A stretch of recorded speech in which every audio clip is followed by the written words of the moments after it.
लेखक विक्रम को हमेशा से शांति की तलाश थी। इसी तलाश में उसने शहर के शोर शराबे से दूर कसौली की पहाड़ियों में एक पुराना वीरान पडिड्डा बंगला खरीद लिया। बंगला बहुत सस्ता मिला था, जिसकी वजह बताई गई थी कि वो सालों से बंद पडिड्डा तो परथा है। विक्रम को इन बातों से फर्क नहीं पडिड्डा था। उसके लिए एकांत में बैठकर अपनी अगली किताब पूरी करना ज्यादा जरूरी था। जैसे जैसे दिन बीतते गए, विक्रम ने उस जगह की शांति को अपने लेखन में ढालना शुरू किया। वह उन खाली घंटों में खुद को खो देता था जहां हर शब्द एक नई कहानी का जन्म देता था। एक शाम जब सूरज ढलने लगा, विक्रम ने चाय का एक कप हाथ में लिया और क्षितिज को निहारते हुए सोचने लगा कि उसकी कहानी किसी दूसरे की जिंदगी को भी बदल सकती है। विक्रम ने एक पुरानी किताब उठाई और उसके पन्नों में खो गया। उस किताब ने उसे नई प्रेरणा दी और उसने फैसला किया कि उसकी अगली कृति में उसके अनुभवों की गहराई होगी।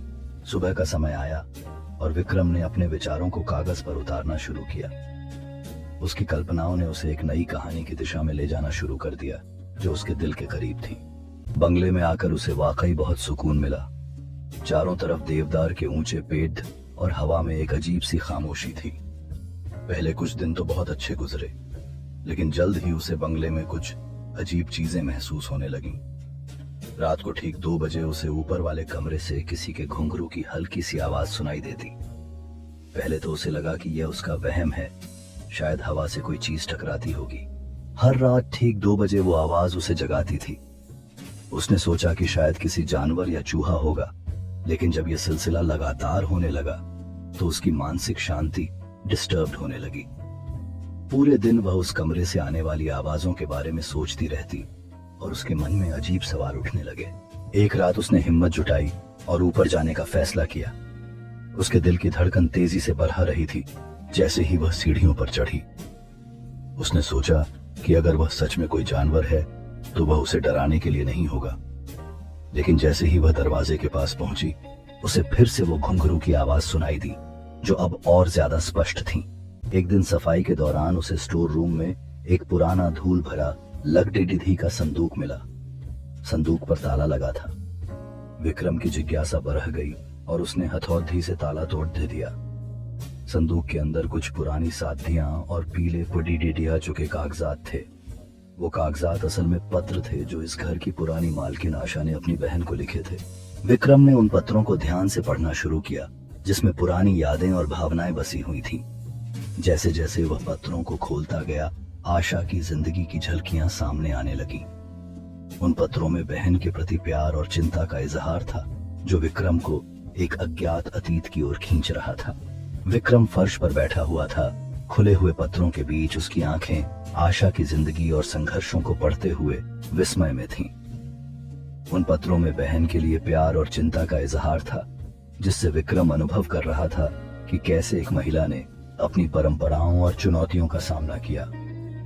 यह सब उसे अतीत की तरफ खींच रहा था, जहां वह एक नई दुनिया की खोज में था। विक्रम ने पत्र पढ़ने शुरू किए। शुरुआती पत्रों में आशा ने बंगले की खूबसूरती और शांति का जिक्र किया था, लेकिन जैसे जैसे विक्रम आगे बढ़ता गया, पत्रों का लहजा बदलने लगा। आशा ने भी रात को ठीक 2 बजे आने वाली घुंघरू की आवाज का जिक्र किया था। उसने लिखा था, शशि, मुझे लगता है इस घर में मेरे सिवा कोई और भी है। मुझे हर वक्त ऐसा लगता है जैसे कोई मुझे देख रहा है। विक्रम ने पत्र को ध्यान से रखा और उसके मन में अजीब सवाल उठने लगे। आशा की चिंता उसे चौंका रही थी, जैसे वह किसी अनजानी शक्ति का सामना कर रही हो। उसे याद आया कि वह खुद भी कभी कभी उस बंगले में एक अजीब सी उपस्थिति महसूस करता था, जैसे कोई उसकी खामोशी को सुन रहा हो। विक्रम ने अपनी सोच को समेटते हुए आगे की पत्रों को खोला, जिनमें आशा की दबी हुई चिंताओं का जिक्र था। हर शब्द उसके दिल में एक अजीब सी दहशत पैदा कर रहा था, मानो वह बंगले के गुप्त रहस्यों की ओर खींचा जा रहा हो। आशा के हर एक अनुभव से उसकी जिज्ञासा बढ़ती गई और वह समझने लगा कि बंगले में सच में कुछ तो गड़बड़ है। विक्रम के रोंगटे खड़े हो गए। जो कुछ वो महसूस कर रहा था, वही सब आशा ने सालों पहले लिखा था। अगले पत्रों में आशा का डर और बरह गया था। उसने लिखा था कि उसे दीवारों से किसी के फुसफुसाने की आवाजें आती हैं और कभी कभी उसे एक परछाई भी दिखती है। विक्रम की नींद उड़ चुकी थी। उसे भी अब अपने बिस्तर के कोने में एक काली परछाई महसूस होने लगी थी। विक्रम ने अपने चारों ओर नजर दौड़ाई। डर उसकी आंखों में स्पष्ट था। कमरे की परछाइयां जैसे अपने राज छुपा रही थीं। फर्श पर रखे एक पुराने पत्र पर उसके दिल की धड़कन तेज हो गई, जिसमें लिखा था, मुझे फुसफुसाहटें सुनाई देती हैं। और उसके चारों ओर के वातावरण में एक अजीब सी ठंडक महसूस होने लगी। विक्रम अपने बिस्तर पर बैठा, डर से उसकी आंखें चौड़ी हो गईं, चादर को कसकर पकड़े हुए। उसके कमरे में चांदनी रात की रोशनी में एक अजीब सी ठंडक छाई हुई थी और कोने में एक परछाई जैसी आकृति उसे घूर रही थी। विक्रम का हाथ बिस्तर के पास की लैंप की ओर बढ़ा। वह कांपते हुए इसे जलाने की कोशिश कर रहा था, अंधेरे से छुटकारा पाने की कोशिश में। लैंप की रोशनी अचानक चमकी, कमरे को आंशिक रूप से रोशन करते हुए, लेकिन वह जगह जहां परछाई थी अब खाली थी, जिससे विक्रम राहत और चिंता के बीच फंस गया। उसने आखिरी पत्र उठाया। वह पत्र आधा अधूरा और कांपते हुए हाथों से लिखा गया था। उसमें लिखा था, वो मुझे लिखने नहीं दे रहा, वो नहीं चाहता कि किसी को पता चले। वो अलमारी के पीछे रहता है, दीवार के पीछे, यहाँ एक गुप्त। उसने खामोशी में दरवाजे की तरफ देखा, जैसे उसे किसी चीज का आभास हुआ हो। हवा में एक सन्नाटा था और वह सोच रही थी कि क्या सच में कोई उसके पीछे है। उसने एक कदम और बढ़ाया, जैसे उसे अपनी ही हिम्मत पर भरोसा नहीं था, लेकिन उस रहस्य को जानने की इच्छा उसे और करीब ले जा रही थी, जबकि डर उसके दिल की धड़कन को तेज कर रहा था। वो ठिठकी हुई थी, उसकी आंखें उस साए पर अटकी हुई थीं। एक अजीब सा डर उसके मन में घर कर गया और वह सोचने लगी कि क्या वह सच में जानना चाहती है कि अलमारी के पीछे क्या छिपा है। उसने अपनी हिम्मत जुटाई और उस गुप्त स्थान की ओर बढ़ने लगी। मन में अजीब से ख्याल चल रहे थे कि क्या वो सच में जानना चाहती है कि वहां क्या छिपा हुआ है। उसने पर्दा पूरी तरह खींचा और एक पुरानी लकड़ी की संदूक दिखाई दी, जो आधी खुली थी। अंदर क्या था? क्या यह वही रहस्य था जिसका उसे इंतजार था, या कुछ और? पत्र यहीं खत्म हो गया था। विक्रम का दिल जोर जोर से धड़कने लगा। उसने कांपते हुए कदमों से अपने बेडरूम की पुरानी लकड़ी थी की अलमारी की तरफ देखा। क्या यह सच हो सकता है? उसने पूरी ताकत से अलमारी को एक तरफ सरकाया। उसने जैसे ही अलमारी को हटाया, एक पुराना और रहस्यमय डिब्बा उसके सामने आया। विक्रम का दिल एक बार फिर से तेजी से धड़कने लगा। यह डिब्बा उसके अतीत के कई राज छुपाए हुए था। उसकी उंगलियां डिब्बे की ओर बढ़ीं, उत्सुकता और डर दोनों से भरी हुई थीं। जैसे ही उसने डिब्बा खोला, उसमें कई पुरानी तस्वीरें और पीली पड़ी चिट्ठियां मिली, जिन्होंने अतीत की कई कहानियां बयां की। विक्रम ने एक पुरानी तस्वीर उठाई, जिसमें एक युवा जोड़ा खुशी से मुस्कुरा रहा था। उसके पीछे एक खूबसूरत बाग था। डिब्बे में एक पुरानी चिट्ठी भी थी, जिसके किनारे फटे हुए थे, जो विक्रम के माता पिता को संबोधित थी, और उस पर लिखी हुई सुंदर हैंडराइटिंग ने उसे अतीत की याद दिला दी। विक्रम फर्श पर बैठा चिट्ठियों और तस्वीरों के बीच गहरी सोच में डूबा हुआ था। एक पल के लिए उसने अपने माता पिता को उस बाग में फिर से देखा, जहां वे हंसते हुए और पिकनिक का आनंद लेते हुए दिखाई दे रहे थे, उनके प्यार की मासूमियत को समेटे हुए। दीवार पर कोई दरवाजा नहीं था। उसे एक पल को राहत मिली। शायद आशा सच में पागल हो गई थी, लेकिन तभी उसकी नजर दीवार पर लगे एक फीके वॉलपेपर पर पिटी, जहां एक बहुत ही महीन सी दरार दिख रही थी। उसने उस दरार में अपने नाखून फंसाकर खींचा तो लकड़ी का एक छोटा सा गुप्त दरवाजा खुल गया। संगठन की एक हल्की चमक उसके चेहरे पर पुटित रहती है जैसे ही वह दरवाजे को खोलने के लिए झुकती है। वह अंदर एक अंधेरी और रहस्यमय जगह देखती है, जहां पुरानी किताबें और अनोखी वस्तुएं उसे बुला रही हैं।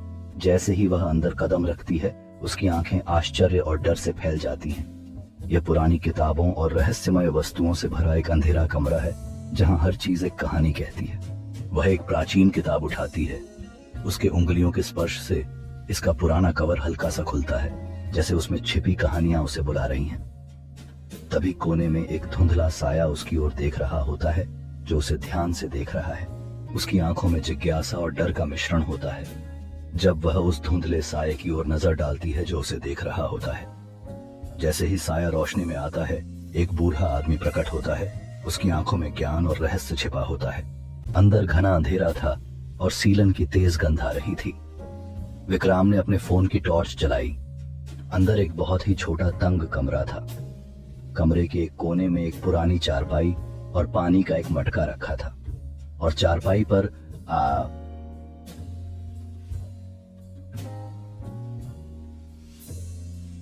एक इंसानी कंकाल पड़ीढ़ा हुआ था, जिसने वही साधी पहनी हुई थी जो संदूक में मिली थी। विक्रम की आंखों में डर और जिज्ञासा थी जब उसने कमरे में कदम रखा। वह धीरे धीरे चारपाई के पास गया, जैसे वह उस रहस्य को समझने की कोशिश कर रहा हो जो लंबे समय से छिपा हुआ था। विक्रम ने कांपती हुई हाथों से कंकाल की ओर बढ़ाया। उसकी टॉर्च की रोशनी पुरानी साधी पर पड़ रही थी। चारों ओर की दीवारें पीलिंग पेंट और अजीब निशानों से भरी हुई थीं, जो उस स्थान के अंधेरे अतीत का संकेत दे रही थीं। विक्रम सदमे में पीछे हट गया। उसकी टॉर्च की रोशनी कांप रही थी, जैसे वह कंकाल से दूर हो रहा हो। चारपाई के पैर पर एक रहस्यमयी संदूक था जो थोड़ा खुला था और उसमें से प्राचीन धूल भरे वस्त्र अंधेरे में गिर रहे थे। विक्रम डर के मारे चीखना चाहता था, लेकिन उसके गले से आवाज नहीं निकली। यह आशा का कंकाल था, लेकिन अगर वो यहाँ है तो वो कौन था जो उसे देख रहा था? वो कौन था जो अलमारी के पीछे रहता था? विक्रम ने एक डगमगाते कदम के साथ आगे बढ़ते हुए, अनिश्चितता उसके चेहरे पर स्पष्ट थी, जैसे उसने अलमारी की ओर थरथराते हाथों से बढ़ाया। विक्रम अब पसीने से तरबतर हो गया था और उसने पीछे मुड़कर देखा, यह सुनिश्चित करने के लिए कि कमरे में कोई और नहीं है। उसकी आंखें डर से चौड़ी थीं। विक्रम वहीं खड़ा था, जैसे एक ठंडी हवा अलमारी से बह रही थी, जिससे उसके हाथों की बालियां खड़ी हो गई थीं। उसकी सांसें देखने में थरथराती थीं। विक्रम ने स्वाभाविक रूप से पीछे हटते हुए डर से चौड़ी आंखों के साथ देखा, जैसे ये साया उसके करीब आता जा रहा था और अंधेरा उसके चारों ओर कसता जा रहा था। विक्रम अब दीवार के खिलाफ फंस गया था और उसने अपने सिर को अविश्वास में पकड़ लिया। उस आकृति की ओर देखते हुए वास्तविकता को समझने में कठिनाई महसूस कर रहा था।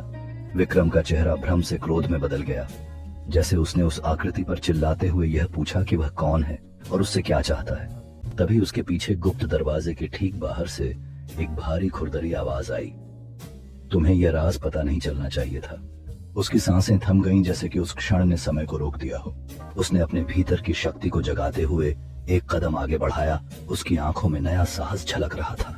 उसने दरवाजा खोलने का निश्चय किया, जैसे कि उसके लिए उस रहस्य का सामना करना अनिवार्य था। जैसे ही वह दरवाजे के अंदर गई, अंधेरे में छिपे रहस्यों की गूंज उसके कानों में गूंजने लगी। कमरे में एक प्राचीन मानचित्र उसके सामने था, जो उसे अनजाने खजाने या रहस्य की ओर इशारा कर रहा था। उसकी उंगलियां मानचित्र पर रहस्यमय प्रतीकों के पास रुक गईं, जैसे कि वह उन्हें छूने का साहस जुटा रही हो। उसने अचानक पलटा, जैसे ही उसे उस आकृति का एहसास हुआ और उसके चेहरे पर आश्चर्य का मिश्रण था। उस आकृति ने उसे शांत करने के लिए हाथ उठाया, जबकि उसकी आंखों में एक गहरी कहानी छिपी हुई थी। उसके चेहरे पर भय की जगह जिज्ञासा का भाव आया, जैसे वह जानने के लिए बेताब हो गई हो कि वह आकृति क्या कहने वाली है। उस आकृति ने गंभीरता से बोलना शुरू किया, मानचित्र के बारे में सच्चाई का पर्दाफाश करते हुए। कमरे का माहौल तना हुआ था, जैसे ही उसने अतीत के रहस्यों को उजागर किया और उसकी बातों में गंभीरता थी। इससे पहले कि विक्रम कुछ समझ पाता, गुप्त दरवाजा खटाक की आवाज के साथ बाहर से बंद हो गया। बाहर से ताला लगने की आवाज आई। विक्रम अब उसी अंधेरे कमरे में बंद था, आशा के कंकाल के साथ। उसे अब समझ आया कि आशा को कौन देख रहा था। उसे यह भी समझ आ गया कि इस बंगले का असली मालिक कभी यहाँ से गया ही नहीं था। बंद कमरे में अंधेरा छा गया था और विक्रम के मन में डर और जिज्ञासा दोनों ही पनप रहे थे।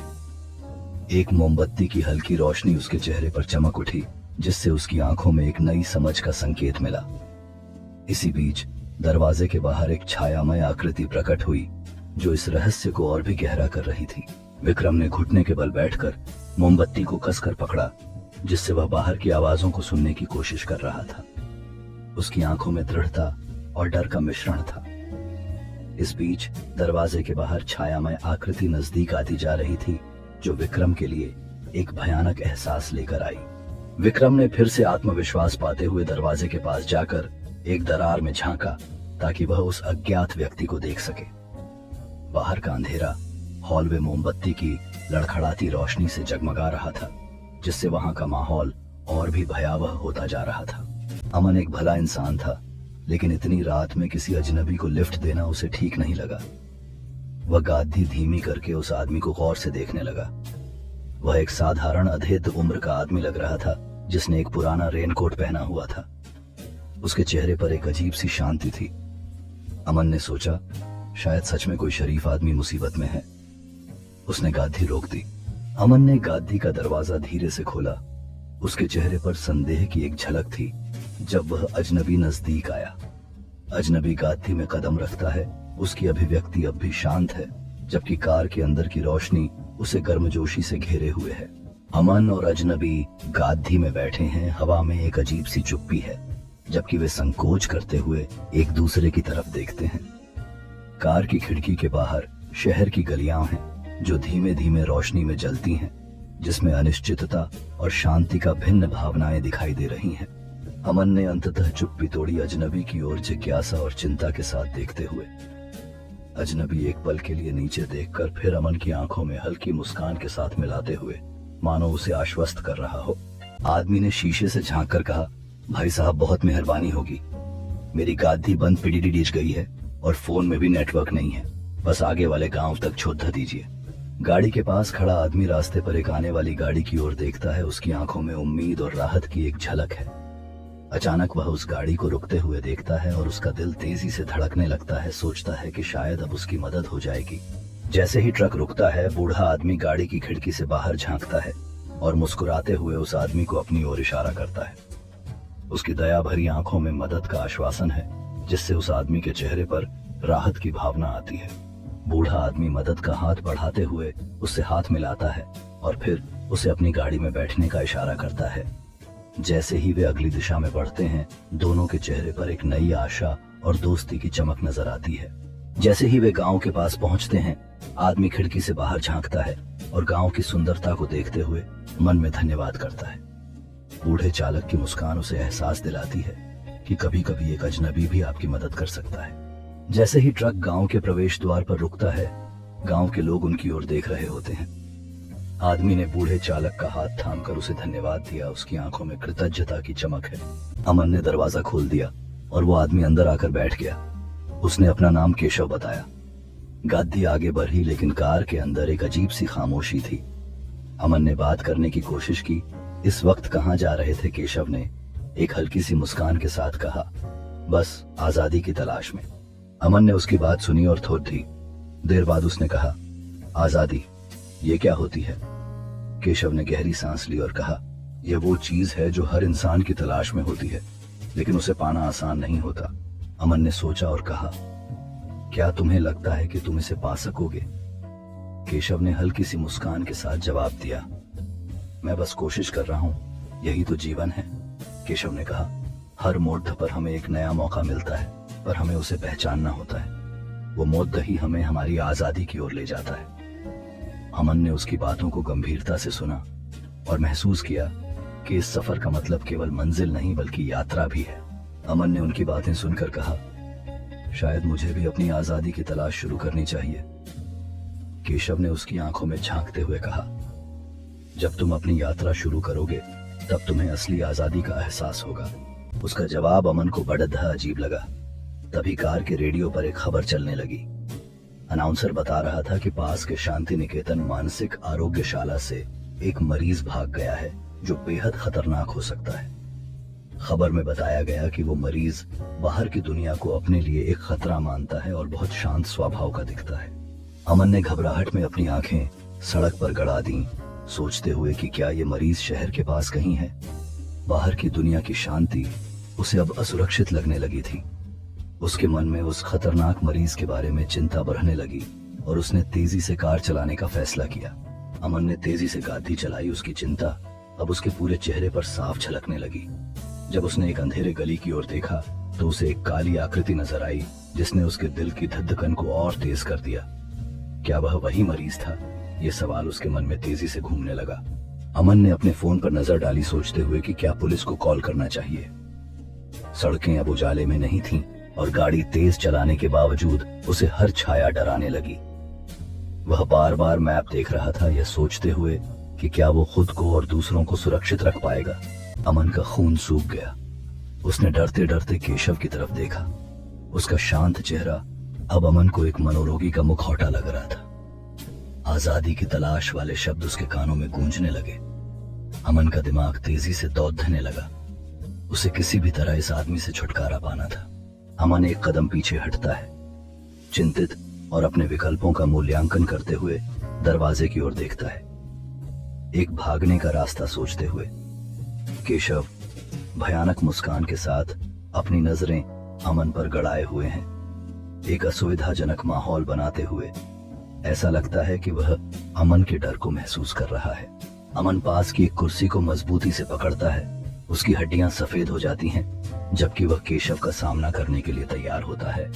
हवा में तनाव महसूस हो रहा है। केशव थोड़े आगे झुकते हुए एक खतरनाक जिज्ञासा के साथ अपनी अभिव्यक्ति बदलता है, जिससे अमन के लिए स्थिति और भी अस्थिर हो जाती है। अमन अचानक खड़ा हो जाता है, उसकी आंखों में दृढ़ता जगमगाती है, जबकि वह केशव की शक्ति को चुनौती देने के लिए तैयार होता है।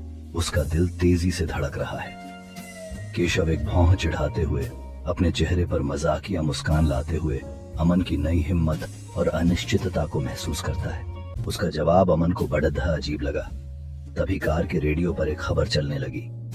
अनाउंसर बता रहा था कि पास के शांति निकेतन मानसिक आरोग्यशाला से एक मरीज भाग गया है, जो बेहद खतरनाक हो सकता है। खबर में बताया गया कि वो मरीज बाहर की दुनिया को अपने लिए एक खतरा मानता है और बहुत शांत स्वभाव का दिखता है। अमन ने घबराहट में अपनी आंखें सड़क पर गड़ा दी, सोचते हुए कि क्या ये मरीज शहर के पास कहीं है। बाहर की दुनिया की शांति उसे अब असुरक्षित लगने लगी थी। उसके मन में उस खतरनाक मरीज के बारे में चिंता बढ़ने लगी और उसने तेजी से कार चलाने का फैसला किया। अमन ने तेजी से गाड़ी चलाई। उसकी चिंता अब उसके पूरे चेहरे पर साफ झलकने लगी। जब उसने एक अंधेरे गली की ओर देखा तो उसे एक काली आकृति नजर आई, जिसने उसके दिल की धड़कन को और तेज कर दिया। क्या वह वही मरीज था? ये सवाल उसके मन में तेजी से घूमने लगा। अमन ने अपने फोन पर नजर डाली, सोचते हुए कि क्या पुलिस को कॉल करना चाहिए। सड़कें अब उजाले में नहीं थीं और गाड़ी तेज चलाने के बावजूद उसे हर छाया डराने लगी। वह बार बार मैप देख रहा था, यह सोचते हुए कि क्या वो खुद को और दूसरों को सुरक्षित रख पाएगा। उसने बहाना बनाया, माफ कीजिएगा, मुझे याद आया कि मुझे तो यहीं से दाहिने मुड़ना था। आपका गांव आगे है, मैं आपको नहीं छोड़ पाऊंगा। जैसे ही वह युवक वहां से आगे बढ़ता है, वह पीछे मुड़कर मुस्कुराता है, जबकि सूरज ढलने लगता है। गांव वाले उसे अलविदा कहते हुए थोड़ा ऊहापोह में दिखते हैं। युवक ने एक नई दिशा में बढ़ते हुए अपने मन में एक नया संकल्प लिया, जबकि उसके पीछे गांव का शांत वातावरण धीरे धीरे गायब होता जा रहा था। एक पहाड़ी की चोटी पर रुककर युवक ने अपनी यात्रा की अगली चुनौती पर विचार किया, जबकि सूर्य का अंतिम प्रकाश धीरे धीरे आसमान को रंगीन बना रहा था। जैसे ही युवक पहाड़ी से नीचे उतरता है, उसके कदम दृढ़ होते हैं और जब वह गांव की ओर बढ़ता है तो उसकी आंखों में नई चुनौतियों के लिए उत्साह और संदेह का मिश्रण दिखाई देने लगता है। गांव के प्रवेश द्वार पर पहुंचते ही युवक को जिज्ञासु गांव वालों का सामना करना पड़ता है, जो अपनी गतिविधियों को रोककर उसकी ओर देख रहे होते हैं। युवक गांव वालों के एक समूह के साथ बातचीत में व्यस्त हो जाता है। उनकी रुचि देखकर अपनी बातों को उत्साहपूर्वक संप्रेषित करता है। युवक ने गांव वालों के बीच अपनी कहानी सुनाई, जिससे हंसी और बातें चारों ओर गूंज उठती हैं, जबकि एक बुजुर्ग व्यक्ति उसकी बातों पर ध्यान से सुनता है। केशव का शांत चेहरा वैसा ही रहा। उसने धीरे से कहा, कोई बात नहीं, शायद भगवान की यही मर्जी है, आप यहीं उतार दीजिए। जैसे ही केशव ने यह शब्द कहे, पार्क में चारों ओर पतझड़ की पत्तियां गिर रही थीं, जो परिवर्तन और स्वीकृति का प्रतीक थीं। वह धीरे धीरे बेंच से उठकर चलने लगा। उसकी आंखों में एक नई दिशा के लिए आशा थी। केशव एक घुमावदार रास्ते पर चलने लगा। पेड़ों की कतार के बीच से सूरज की रोशनी झलकती हुई उसकी आंखों में शांति बिखेर रही थी। उसकी उंगलियां धीरे धीरे पत्तियों को छू रही थीं, जैसे वह प्रकृति से जुड़ाव महसूस कर रहा हो। केशव एक छोटे से लकड़ी के पुल पर रुका, जहां शांत जलधारा के बहने की आवाज उसे गहरी सोच में ले जा रही थी। उसकी आंखें बंद थीं, जैसे वह अपने विचारों में डूबा हुआ हो। उसके चारों ओर हरियाली का एक चक्र था।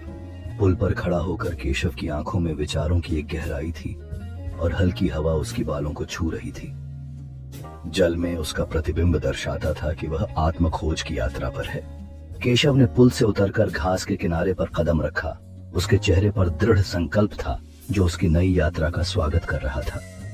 सूरज की सुनहरी रोशनी में उसका साया दूर जाता हुआ दिखाई दे रहा था, जो आशा और नए आरंभ का प्रतीक था। अमन ने गाड़ी रोकी। जैसे ही केशव गाड़ी से उतरा, अमन ने बिना एक पल गनवाए तेजी से गाड़ी दौड़ा दी। उसने राहत की सांस ली। वो शीशे में पीछे देख रहा था कि केशव दूर होता जा रहा है। जैसे ही अमन ने तेजी से गाड़ी चलाई, उसकी धड़कनें बढ़ने लगीं। वो सोच रहा था कि क्या वो सही फैसला कर रहा है। केशव की आवाज उसकी यादों में गूंज रही थी, लेकिन अब उसके पीछे छोड़कर उसे आगे बढ़ना था। गाड़ी की गति बढ़ती गई और अमन ने महसूस किया कि उसकी आजादी का सफर शुरू हो चुका है। वो पीछे मुड़कर देखता है और उसके मन में केशव के लिए एक अजीब सा अफसोस होता है, लेकिन यह पल सिर्फ उसका था। वो खुद को नए रास्तों पर ले जाने का इरादा रखता था। जैसे सूरज अस्त हो रहा था, अमन ने महसूस किया कि ये एक नया अध्याय है। उसने अपने मन में ठान लिया कि वो अब पीछे मुड़कर नहीं देखेगा। हर मोड़ पर उसे नई चुनौतियां मिलेंगी, लेकिन इस बार वो पूरी ताकत से आगे बढ़ने के लिए तैयार था। अमन ने एक सुरंग में प्रवेश किया जहां अंधेरा और रोशनी का मिलन हो रहा था। उसके मन में सवाल थे, लेकिन अब वो डर को पीछे छोड़ चुका था। गाड़ी की तेज आवाज उसके नए सफर की गूंज बन गई थी और वो जानता था कि ये उसकी कहानी का नया अध्याय है। अचानक उसे याद आया कि केशव अपना एक छोटा सा बैग गाधी में ही भूल गया है। अमन दुविधा में पीडीडीडीएच गया। वो उस खतरनाक आदमी के पास वापस नहीं जाना चाहता था, लेकिन इंसानियत के नाते उसने सोचा कि शायद बैग में कुछ जरूरी हो। उसने गाधी वापस घुमाई। अमन ने हल्का सा गहरी सांस ली और बैग की ओर बढ़ा। फिर उसने सोचा, क्या यह सच में मेरे लिए सही फैसला है? उसे डर था कि उस आदमी से सामना होगा। जैसे ही उसने दरवाजा खोला, उसे बैग दिखाई दिया। बैग को उठाते ही अमन ने एक ठंडी सांस ली, जैसे उसके सारे डर उसी क्षण बाहर निकल गए हों। वह सोचने लगा कि शायद यह बैग उसकी मदद करेगा या फिर उसे और भी मुश्किल में डाल देगा। उसके मन में सवाल उठ रहे थे, लेकिन उसे उम्मीद थी कि उसमें कुछ उपयोगी मिलेगा। जब उसने बैग खोला तो उसमें कई चीजें थीं। एक वॉलेट, कुछ दस्तावेज और एक पुरानी तस्वीर, जिससे उसे केशव की याद आई। अचानक उसे एहसास हुआ कि यह बैग वापस करना उसकी इंसानियत का हिस्सा है, लेकिन उस खतरनाक आदमी का साया उसके मन में डर पैदा कर रहा था। जब वह उसी जगह पहुंचा तो केशव वहां नहीं था। अमन गादी से उतरा और आसपास देखने लगा। उसे कुछ दूर झांकियों के पीछे से कुछ आवाजें आईं। उसने डरते डरते अपने फोन की टॉर्च जलाई और उस तरफ बढ़ा। जो उसने देखा वो भयानक था। अमन ने देखा कि झांकियों में एक अधेड़ उम्र का आदमी खड़िद्धा है। उसके हाथों में एक पुराना चाकू था। डर के मारे अमन की सांसें थम गईं। वह समझ नहीं पा रहा था कि उसे क्या करना चाहिए। आगे बढ़ते हुए अमन ने अपने पीछे भागने का सोच लिया, लेकिन उसके पांव जकड़ गए थे। उस पल उसे महसूस हुआ कि यह केवल वह नहीं था जो डर रहा था, बल्कि वह शख्स भी किसी कारण से उसकी ओर देख रहा था। अमन ने झटके से मुद्द कर भागने का फैसला किया। उसके दिल की धड़कनें तेज होती जा रही थीं। पीछे से उस आदमी की खौफनाक हंसी सुनाई दी, जिसने अमन को और भी ज्यादा डराया। अमन तेजी से झाड़ियों के बीच दौड़ने लगा। उसके कदमों की आवाज घने जंगल में गूंज रही थी। उसे अब केवल एक ही बात ध्यान में थी, जीवित रहना और उस खौफनाक आदमी से बच निकलना। अमन ने एक संकरी राह पर दौड़ते हुए अचानक एक खुली जगह देखी, जहां दूर एक रोशनी चमक रही थी। उसने सोचा कि अगर वह वहां पहुंच गया तो शायद वह सुरक्षित हो जाएगा। झांकियों के पीछे वही आदमी केशव जमीन पर पड़िद्धा था और उसके ऊपर एक दूसरा आदमी बैठा था, जिसने डॉक्टर जैसे कपड़े पहने हुए थे और उसके हाथ में एक इंजेक्शन था। डॉक्टर के कपड़ों में वह आदमी केशव की स्थिति को देखते हुए गंभीरता से इंजेक्शन तैयार करता है, जबकि केशव की आंखें थोड़ी खुली होती हैं, यह दर्शाते हुए कि वह अपने हालात को समझ नहीं पा रहा है। जैसे ही डॉक्टर केशव में इंजेक्शन लगाता है, उसके चेहरे पर तनाव साफ नजर आता है और केशव अपनी कमजोर स्थिति में बेताब होकर अपने हाथ से मदद की गुहार कर रहा है।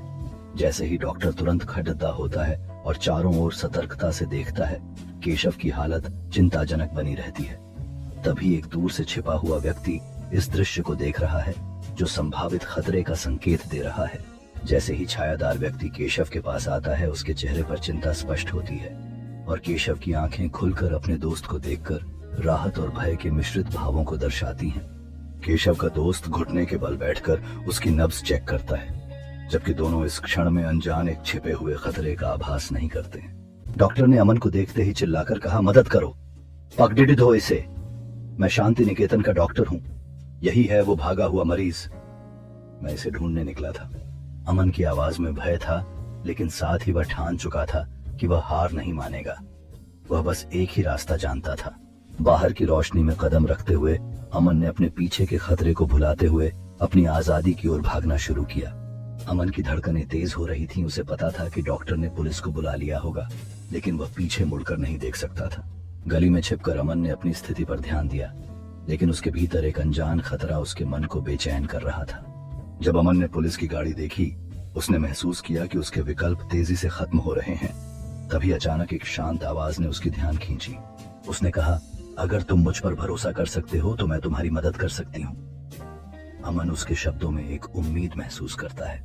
उसने अमन से कहा, यह तुम्हें सुरक्षित स्थान तक पहुंचाने में मदद करेगा। जब तक तुम इसे सही तरीके से इस्तेमाल करोगे तुम सुरक्षित रहोगे। अमन ने तुरंत निर्देशों का पालन करना शुरू किया। उसे समझ आया कि यह उसके लिए एक नई शुरुआत साबित हो सकती है। अमन स्तब्ध रह गया। उसे अपनी आंखों पर विश्वास नहीं हो रहा था। इसका मतलब केशव ही वो भागा हुआ मरीज था। लेकिन फिर अमन के दिमाग में एक और सवाल कौंधा।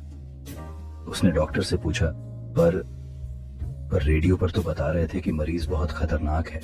डॉक्टर ने गहरी सांस ली और कहा, मरीज का खतरा अभी खत्म नहीं हुआ है। हमें हर मुमकिन एहतियात बरतनी होगी। अमन ने चिंतित होकर कहा, तो हमें क्या करना चाहिए? क्या केशव अभी भी यहाँ है? डॉक्टर ने उसे आश्वस्त करते हुए जवाब दिया, हम उसकी तलाश कर रहे हैं, लेकिन हमें सतर्क रहना होगा। अमन ने कहा, मैं उसकी मदद करना चाहता हूं। अगर वो सही नहीं है तो हमें उसे रोकना होगा। डॉक्टर ने सिर हिलाते हुए कहा, तुम्हें इस मामले में शामिल नहीं होना चाहिए, यह बहुत खतरनाक है। अमन ने दृढ़ता से कहा, पर मैं उसे ऐसे नहीं छोड़ सकता। अगर वह सच में खतरा है तो मुझे कुछ करना होगा। डॉक्टर ने गंभीरता से कहा, तुम्हें समझना होगा, कभी कभी सही करने के लिए हमें खुद को खतरे में नहीं डालना चाहिए। अमन ने हल्का सिर हिलाते हुए कहा, लेकिन मैं जानता हूं कि वो मदद का मोहताज है। डॉक्टर ने चिंतित स्वर में कहा, अगर तुम जा रहे हो तो खुद को और दूसरों को सुरक्षित रखना सबसे जरूरी है। डॉक्टर ने एक गहरी सांस ली और कहा, वो खतरनाक दूसरों के लिए नहीं, खुद के लिए है। उसे लगता है कि कोई अजनबी उसे पगडीडी ढहकर वापस ले जाना चाहता है, इसलिए वो हर किसी से दूर भागता है। आज रात वो अजनबी मैं था। डॉक्टर की आवाज में चिंता थी, जैसे वो उस युवती के डर को समझ रहा हो। आप अकेली नहीं हैं, उसने कहा, मैं यहाँ आपकी मदद के लिए हूँ। उसने हल्का सा आश्वासन दिया, आपकी ताकत इस अंधेरे से बाहर निकलने में मदद कर सकती है, लेकिन हमें इसे एक साथ करना होगा। उसकी आंखों में एक नई उम्मीद की चमक आई। मैं प्रयास करूंगी, उसने कहा, लेकिन मुझे यकीन नहीं है कि मैं यह अकेले कर सकती। आप अकेली नहीं हैं, डॉक्टर ने कहा। यहाँ पहले से ही ऐसे लोग हैं जो आपकी तरह की स्थिति का सामना कर चुके हैं और उन्होंने इसे पार किया है। आपको यह जानकर अच्छा लगेगा कि आपकी कहानी दूसरों के लिए प्रेरणा बन सकती है, डॉक्टर ने कहा। हम इसे एक कदम एक समय में करेंगे। मैं जानना चाहती हूँ कि आपने अब तक क्या अनुभव किया है, उसने कहा। आपकी कहानी एक महत्वपूर्ण शुरुआत हो सकती है।